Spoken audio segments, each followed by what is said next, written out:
ఇక ఆంధ్రప్రదేశ్లో వాహనదారులు బంకుల వద్ద క్యూలు కడుతున్నారు. ఏపీ వ్యాప్తంగా అనేక పెట్రోల్ బంకుల వద్ద నో స్టాక్ బోర్డ్స్ దర్శనం ఇవ్వడంతో వాహనదారులు బంకుల చుట్టూ తిరగాల్సి వస్తోంది. అధికారులు నిల్వలు పుష్కలంగా ఉన్నాయని చెబుతున్నారు. మరోవైపు క్షేత్రస్థాయిలో పరిస్థితి భిన్నంగా కనిపిస్తోంది. ముఖ్యంగా విజయవాడ, విశాఖ వంటి నగరాల్లో వాహనదారులు గంటల తరబడి క్యూ లైన్స్లో వేచి ఉండాల్సిన పరిస్థితి నెలకొంది. ప్రస్తుత సమాచారం ఇచ్చేందుకు ఫీల్డ్లో మా కరెస్పాండెంట్ రాజ్కుమార్ ఒకవైపు ప్రభుత్వాలేమో ఎక్కడా కూడా పెట్రోల్ నిల్వల్లో పుష్కలంగా ఉన్న ఎటువంటి కొరత లేదని చెప్తున్నాయి. మరోవైపు బంకుల వద్ద నో స్టాక్స్ బోర్డ్స్ ఎందుకు కనిపిస్తున్నాయి, మరి ఎందుకు నో స్టాక్స్ బోర్డ్స్ కనిపిస్తున్నాయి అధికారులు పట్టించుకోవట్లేదు.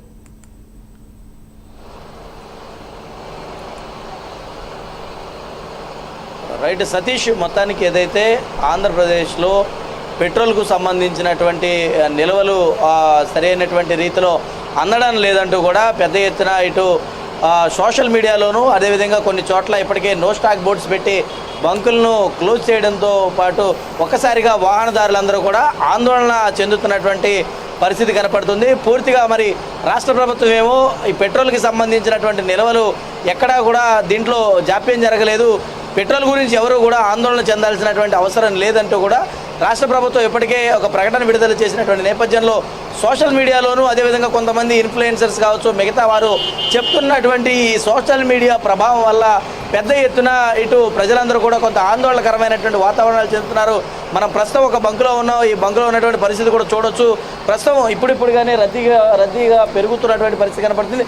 గత 2 రోజుల నుంచి కూడా ఇది ఏదైతే పోలీసులకు సంబంధించినటువంటి జైళ్ల శాఖకి సంబంధించినటువంటి పెట్రోల్ బంకు, దీంట్లో ప్రధానంగా సాధారణంగా రోజు ఆన్ యావరేజ్గా చాలా ఎక్కువ మంది కానీ ఇక్కడికి వచ్చి పెట్రోల్ పోయించుకుంటూ ఉండేటువంటి పరిస్థితి ఉంటుంది. మరి ఇలాంటి చోట్ల గత 2 రోజుల నుంచి కూడా జనాలు విపరీతంగా ఈ బంక్స్ దగ్గరకు రావడం, అదేవిధంగా పెట్రోల్ దొరకదేమో అన్నటువంటి నేపథ్యంలో ట్యాంక్ ఫుల్స్ విపరీతంగా చేయించేసుకున్నటువంటి పరిస్థితి కనపడుతుంది.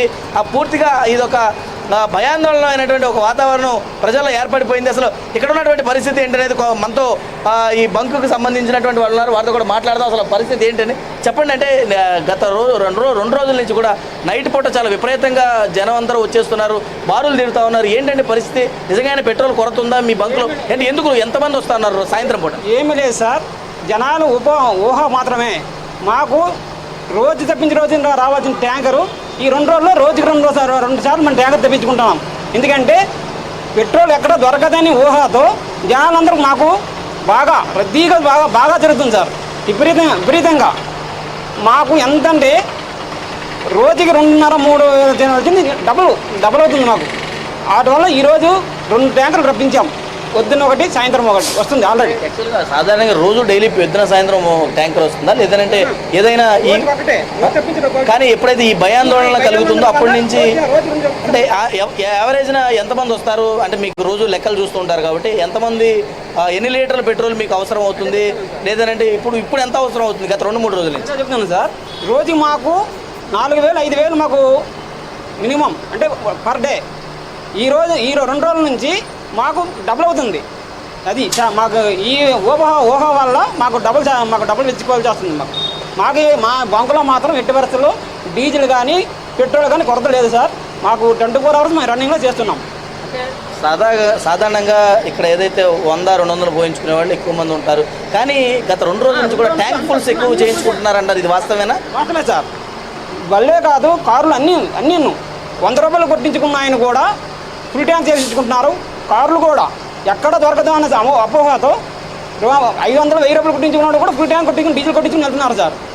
ఈ బంకులో మాత్రం ఎట్టి పరిస్థితిలో ఇది ఉండదు. ఈ బంకు మినహాయించి నిజంగానే అసలు ఈ పెట్రోల్ కొరత ఉందా? రాష్ట్రంలో కొన్ని చోట్ల పెట్రోల్ బంక్స్ కొన్ని చోట్ల మూసివేస్తూ ఉన్నారు, లేదంటే కొన్ని చోట్ల లేవంటూ ఉన్నారు. ఇది వాస్తవం అనుకోవచ్చా? లేదు సార్, ఏమి లేదు సార్.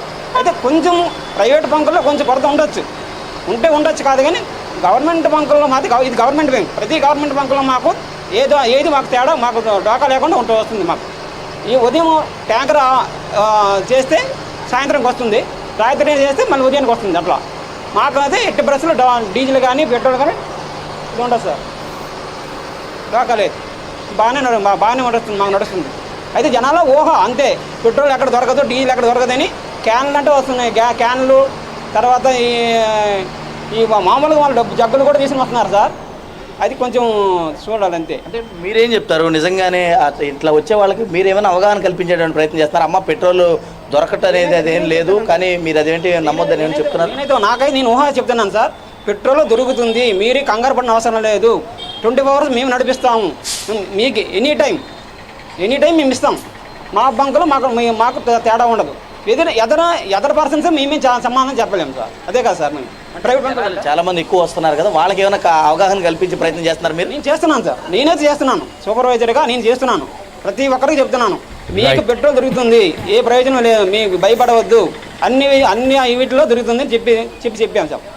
అది రైట్. అయితే ఇది మొత్తానికి అవగాహన కల్పించడానికి ప్రయత్నం చేస్తారు. ఎందుకంటే గత 2-3 రోజుల నుంచి కూడా సోషల్ మీడియాలో వచ్చినటువంటి పోస్టులు కావచ్చు, లేదంటే కొన్ని వీడియోస్ చూసినటువంటి తర్వాత ప్రజలందరూ కూడా ఒక భయాందోళనమైనటువంటి ఒక వాతావరణానికి ఏర్పడ్డారు. నిజంగానే ఈ రాష్ట్రంలో పెట్రోల్ కొరత ఏర్పడితే ప్రయాణాలు సాగించాలంటే అనేక రకాల ఇబ్బందులు ఎదురవుతాయి. కాబట్టి సాధారణంగా 100-200 కొట్టించుకునేటువంటి బండ్లు అయినప్పటికీ 500-1000 రూపాయలు కొట్టించుకునేటువంటి కారులు అయినప్పటికీ ఫుల్ ట్యాంక్స్ చేయిస్తున్నారంటే ఏ విధంగా ప్రజల్లో ఒక భయం ఏర్పడింది అనేది మనకు ప్రస్తుతం కనపడుతూ ఉంది.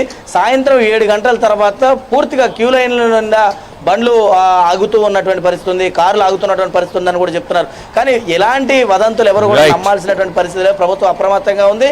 ప్రభుత్వం కూడా తనకు సంబంధించినటువంటి సహాయ సహకారాలు అందిస్తుందంటూ కూడా కొంతమంది బంకుకు సంబంధించినటువంటి సిబ్బందులు కూడా చెప్తున్నటువంటి పరిస్థితి కనపడుతుంది. Satish. Right, thank you Raj Kumar.